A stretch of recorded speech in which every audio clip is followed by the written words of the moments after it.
Você tem que ter confiança não em si mesmo, mas confiança em Deus, que tudo que Ele diz que você pode ter, você pode ter, e tudo que Ele diz que você pode fazer, você pode, e não deixe ninguém convencê-lo do contrário.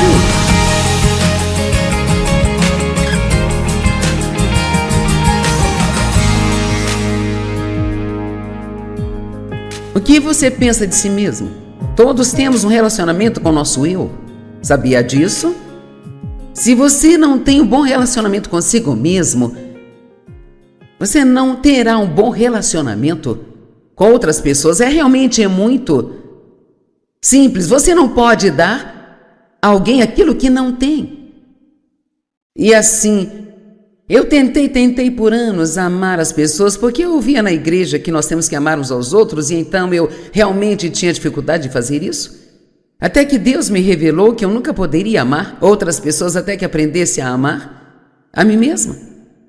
E assim, se você está se culpando por qualquer coisa que aconteceu deste momento para trás, eu quero que esqueça, que deixe ir, porque é isso que Deus faz com nossos pecados.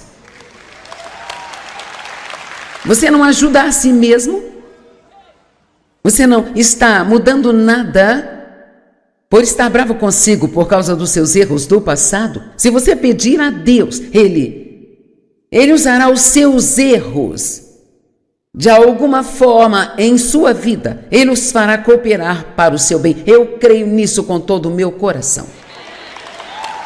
Mas temos que acreditar. Veja, eu posso fazer algo realmente estúpido aqui, e se eu apenas acreditar, isso sempre vai me afetar. E foi assim que eu sempre acreditei. Por um longo tempo eu sentia que por ter sido abusada sexualmente pelo meu pai, eu sempre teria uma vida de segunda categoria, sabe? Eu planejei isso. Eu não tinha sequer qualquer pensamento de ter uma vida boa. Eu apenas sobreviveria. Até que comecei a estudar a palavra. Quem é grato a Deus pela palavra? Amém. E eu descobri o que o apóstolo Paulo disse, uma coisa que era mais importante para ele do que qualquer outra coisa, e sabe, isso em si é algo grande. A única coisa que é mais importante para mim do que qualquer outra, o meu propósito determinado, é deixar ir embora o que ficou para trás. Paulo tinha cometido muitos erros, ele estava perseguindo os cristãos, sabe? Cercando-lhes para serem presos e espancados. E então Deus lhe apareceu na estrada de Damasco, por puro ato de graça. Paulo não merecia, assim como não merecemos. E cara, Paulo, ele conseguiu entender a graça porque lhe foi dado graça. E certamente o diabo usou o passado dele, assim como tenta usar o nosso passado contra nós. Você já teve uma daquelas manhãs quando acorda, primeiro antes de acordar totalmente, a primeira coisa que se pega pensando é nas coisas que fez de errado no dia anterior? Sabe, a culpa é a nossa maneira de tentar pagar pelos nossos pecados. Mas veja, Jesus já fez tudo isso e não precisa da sua ajuda nem da minha ajuda. Ou ele fez um trabalho completo ou não, e ele quer que acreditemos que ele fez tudo. E eu admito, é difícil quando você realmente fez algo ruim, apenas se arrepender, deixar ir e continuar. Mas é o que Deus nos diz para fazer, porque Ele realmente precisa de cada um de nós totalmente operacional no seu reino, porque tem muito a ser feito. E eu não estou dizendo que precisa estar no ministério em tempo integral, mas no seu local de trabalho, na cerca do seu quintal, no seu bairro, na escola, onde quer que você esteja, o mundo precisa ver Jesus e eles só poderão vê-lo através de nós. Realmente o que Deus está nos pedindo para fazer não é tão difícil. Apenas saia onde quer que vá, viva a vida que diz acreditar. Não é difícil. Ninguém está pedindo para você ir para a esquina e pregar um sermão. Só viva a vida. Ame as pessoas. Incentive as pessoas. Seja gentil com elas. Ajude as pessoas. Perdoe as pessoas. Mostre o fruto do Espírito. Não vai à igreja no domingo e haja como o diabo no resto da semana? Amém? Então, nós vamos fazer coisas erradas, vamos cometer erros. E a Bíblia diz em Hebreus que Jesus entende isso. Eu fico tão feliz. Talvez ninguém mais no mundo me entenda, porque todos temos nossa própria cota de estranheza, mas Jesus, ele nos entende. Hebreus 4, 15 e 16 diz: nós temos um sumo sacerdote e que ele compreende as nossas fraquezas e enfermidades, porque ele foi tentado em todas as áreas, assim como nós, mas ele nunca pecou. Portanto, o portanto está lá por causa do que eu disse. Portanto, vamos com ousadia ao trono da graça para apresentar nossas petições e ter nossas necessidades atendidas e obter ajuda em tempo oportuno. Eu amo essas escrituras. E o que quer que você tenha trazido, arrastando com você hoje, vamos, eu sei que está cedo, mas você pode me dar uma ajudinha. O que quer que tenha trazido arrastando com você, apenas pelo menos, agora sabe, eu vim aqui, então pelo menos me faça um favor e solte isto.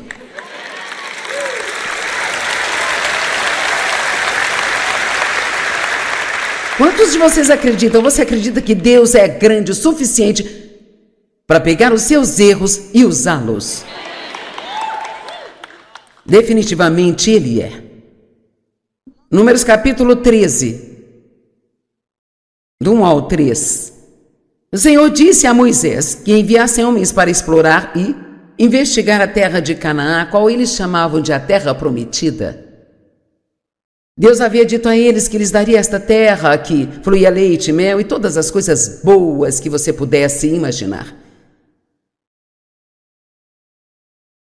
E diz: de cada tribo de seus pais enviareis um homem, cada um para liderar ou chefiar entre eles. Então, ele disse: de cada tribo escolha um líder e o envie para a terra que eu lhes prometi, para ver se o que eu lhes disse é verdade ou não. Não são exatamente estas palavras, mas essencialmente é isso que está dizendo. Então Moisés, por ordem do Senhor, enviou espias ao deserto de Parã. Todos eram homens que eram chefes dos israelitas, e ele continua dizendo que eles eram líderes. E sabe, as pessoas só seguem a liderança se for uma boa liderança. Então, se os líderes voltassem e dissessem: esta é uma boa terra, o fruto que Deus nos prometeu está lá, vamos entrar, eles teriam seguido esses líderes. E veja, algo que talvez você nunca tenha ouvido antes, mas possuir a terra, o que significa possuir a terra? Sabe, isso não significa que você apenas entre e assume a terra. Se você estudar essa palavra na língua original, possuir a terra significava que primeiro você tinha que desapropriar as pessoas que já estavam naquela terra. Então, você tem muitas coisas que Deus disse na sua palavra e prometeu a você, mas você pode ter que afugentar alguns demônios antes.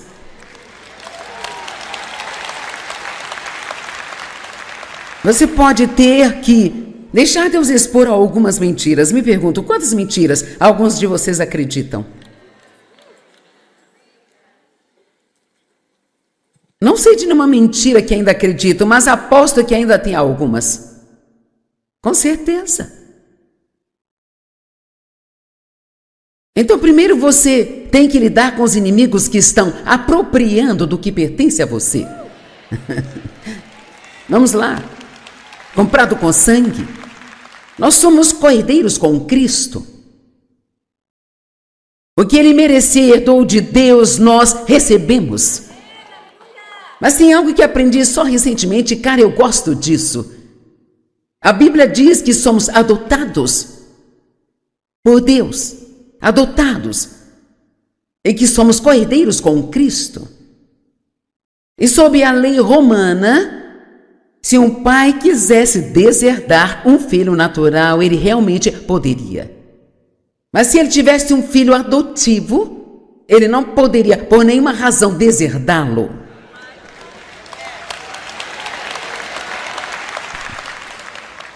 Tem tantas coisas legais na Bíblia. Tenho estudado a palavra há 45 anos e só nas últimas 3 semanas eu descobri 3 coisas que eu não sabia e eu fiquei assim. Nós somos adotados e, portanto, ninguém pode tirar esta herança de nós. É nossa e não é nossa por causa do que nós fazemos, é por causa do que Jesus fez por nós. Amém? Mas você tem que acreditar, tem que ser ousado, mesmo quando comete erros, para reivindicá-la e dizer: é minha, diabo, e você não vai tirá-la de mim, porque meus pecados foram perdoados e completamente lavados. Então Deus lhes fez essas promessas, mas assim como nós, eles acreditavam pela metade, não tinham certeza de nada.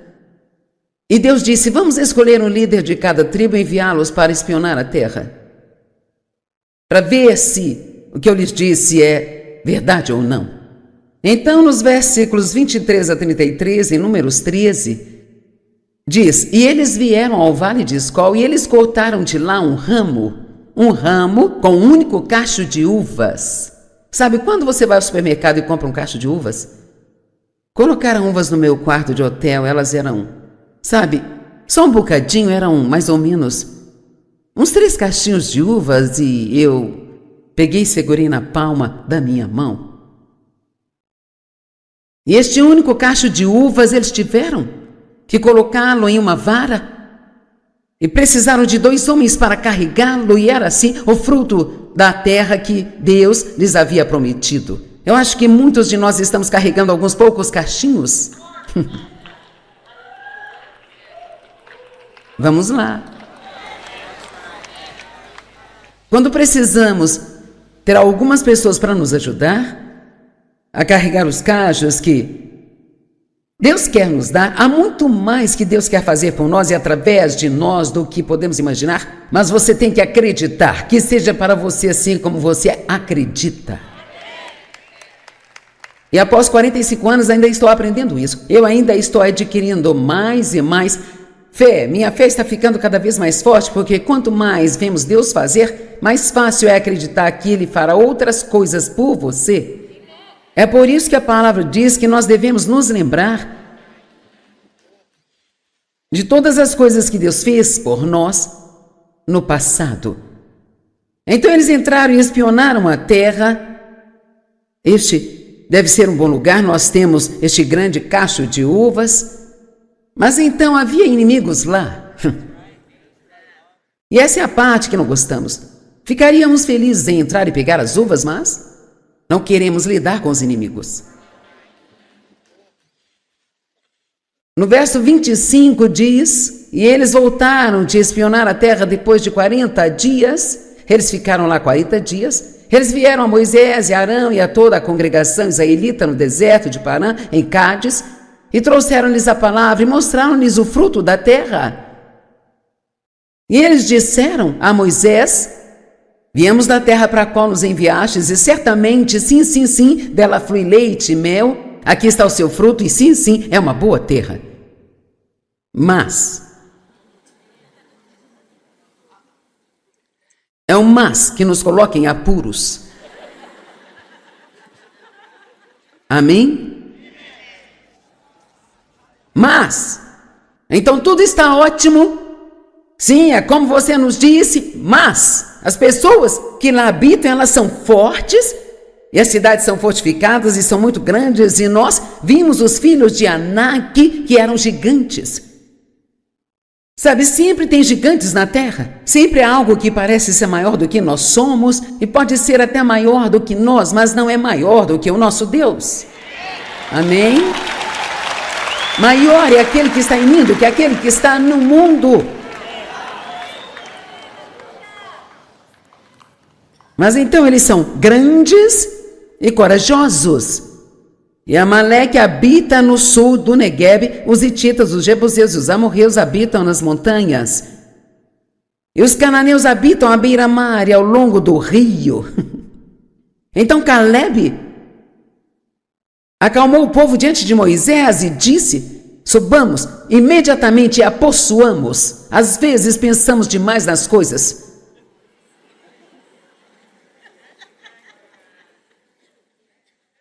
Deus coloca algo em nosso coração e a fé está lá também. Mas então a argumentação entra em ação. Conversamos ontem sobre o quão perigoso é a argumentação. Sabe, eu sei com certeza que não havia nenhuma razão natural no mundo para Deus me chamar para fazer o que eu estou fazendo.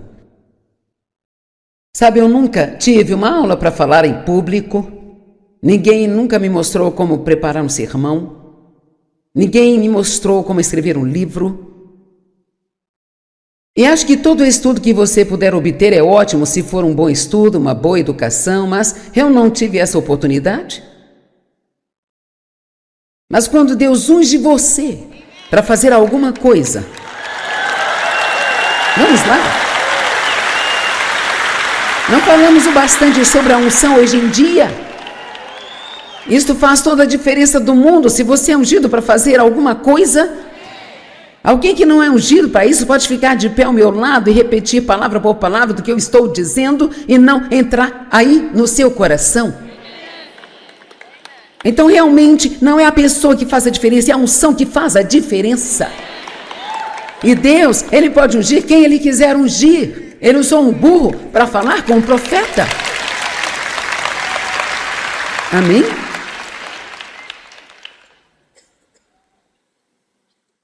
Então sim, havia gigantes na terra e provavelmente alguns gigantes ocupando algumas das coisas que pertencem a você. Mas Calebe disse: vamos subir imediatamente. Não vamos esperar, não vamos pensar nisso, não vamos nos aterrorizar. Não vamos falar dos gigantes, vamos lá pegá-los. Se você tem um pouco de coragem, o diabo terá medo de você e não você dele. Então ele disse: ei, nós somos capazes de vencê-los. Mas seus companheiros, espias. Outro mas. Sabe, às vezes mesmo quando você encontra fé e crê que pode fazer algo, alguns dos seus melhores amigos bem-intencionados tentaram convencer você a desistir. E você tem que ter um pouco de cuidado ao contar os seus sonhos para muitas pessoas, sabe? Sabe por quê? Deus falou com você, não falou com eles. E você pode acreditar naquilo que Deus falou com você, não importa o quão louco pareça. Sabe? Eu senti Deus me dizendo: você vai sair por todo mundo e pregar o evangelho. Bem, isso simplesmente foi estúpido. Mas eu acreditei nele. Mas quando eu contei para outras pessoas, sabe o que me disseram? Você tem personalidade errada para isso? Sim. Alguém veio, você disse que acha que vai sair por todo mundo e pregar o evangelho? Eu disse sim, e eu estou animada. Mas veja, quando Deus lhe dá algo para fazer, Ele lhe dá o dom da fé para fazer isso. Eu vi o seu grande ônibus lá fora, Nathalie, e eu pensei: se eu tivesse que viajar ao redor do mundo em um ônibus. Mas veja, Deus lhe dá a graça para fazer o que você precisa fazer e me dá a graça para fazer o que eu preciso fazer. Então precisamos parar de ficar nos gabando, porque sem Ele não podemos fazer nada. Amém? Mas quando Deus te chama para fazer alguma coisa, Ele te dá o dom da fé para fazê-lo. Mas quando você compartilha isso com outras pessoas com quem Deus não falou e elas não têm esse dom da fé, então elas só podem olhar para isso no natural. E Deus, a Bíblia diz em 1 Coríntios 1 que Deus propositadamente escolhe e Ele usa as coisas tolas deste mundo para confundir os sábios, para que nenhum homem possa tomar a glória para si. Deus, Ele usa pessoas que você tem certeza que Ele nunca usaria, apenas para mostrar que é Ele e não eles. Amém? Então Caleb disse: nós podemos. Ele estava cheio de fé. Eles disseram: sim, mas os 10 espias disseram: não somos capazes de enfrentar o povo de Canaã, porque eles são muito mais fortes do que nós. Eles estavam olhando para si mesmos em vez de olhar para Deus. Quando você se propõe a fazer algo, mantenha seus olhos em Deus, porque te garanto, você não é capaz de fazer nada. Eu amo o verso 32. Então eles levaram um relatório negativo aos israelitas. E de fato o que levaram foi um relatório negativo, mas a negatividade para Deus é ruim, porque isso o impede de fazer o que Ele te chamou para fazer. Então eles levaram um relatório ruim da terra que eles haviam descoberto, dizendo: a terra a qual fomos espionar é uma terra que devora seus habitantes, e todas as pessoas que vimos lá são homens de grande estatura. Eram gigantes, mas agora ouça o verso 33. Lá nós vimos os nefilins, os gigantes, os filhos de Anak, que vieram dos gigantes, e aqui está o próximo verso, que descreve qual era o problema deles. E nós éramos à nossa própria vista como gafanhotos, e assim éramos à vista deles também. O que quer que você pense de si mesmo, essa é a imagem que você vai retratar, e então é isso que as outras pessoas pensarão também. Vou repetir. O que quer que você pense de si mesmo, esta é a imagem que você vai retratar, mesmo que não perceba que está fazendo isso. Porque o que quer que você creia é o que vai sair da sua boca e através de suas ações e atitudes. E você tem que ter confiança não em si mesmo, mas confiança em Deus, que tudo que Ele diz que você pode ter, e tudo que Ele diz que você pode fazer, você pode. E não deixe ninguém convencê-lo do contrário.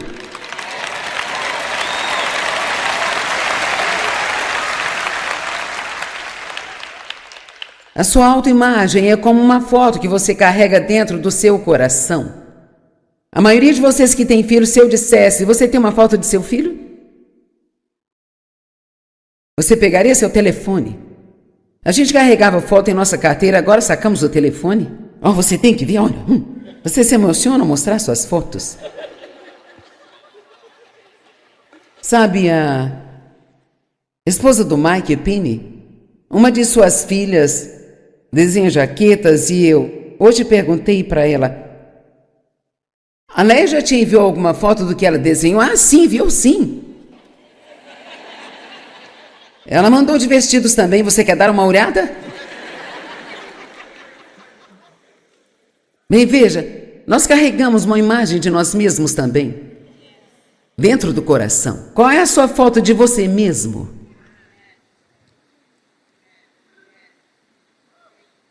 Honestamente, isto pode ser algo sobre o qual você nunca pensou.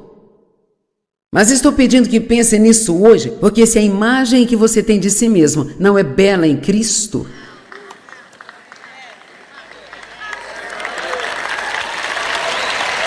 lembre-se, eu disse em Cristo. Não estou pedindo que olhe para si mesmo no natural, estou pedindo que olhe para si mesmo em Cristo. Há tantas coisas maravilhosas que Deus nos prometeu, a terra prometida. E veja, aqueles de nós que chegaram à terra prometida, e não é uma viagem fácil, eu garanto. Mas se você é um daqueles que perseveraram, e talvez você tenha 40 ou 50 anos e finalmente pode dizer: estou vivendo na terra prometida, você pode olhar para trás e dizer a todos: é verdade. Você pode derrotar os gigantes. E nós não entendemos essa parte sobre ter que desapropriar os atuais ocupantes para então depois entrar e ocupar a terra. Nós pensamos que porque Deus nos prometeu algo, isto vai cair no nosso colo. Mas como eu digo, somos parceiros de Deus. Ele não faz tudo sozinho. Ele faz a parte dele e nos dá graça para fazer a nossa parte. Mas se somos espiritualmente preguiçosos, sim, eu disse espiritualmente preguiçosos, E as pessoas espiritualmente preguiçosas não querem estudar a palavra por si, elas querem que os outros as alimentem o tempo todo. Vou ouvir a Joyce todas as manhãs e está muito bom. Não, não está. Sim, isto vai te ajudar. Mas sabe como isso te ajudaria mais? Se você tomasse algumas notas enquanto a Joyce está falando e gastasse talvez pelo menos uns 30 minutos, mesmo que pegasse só as escrituras que compartilhei e pegasse a sua Bíblia e olhasse para si mesmo e lesse, isso já te ajudaria?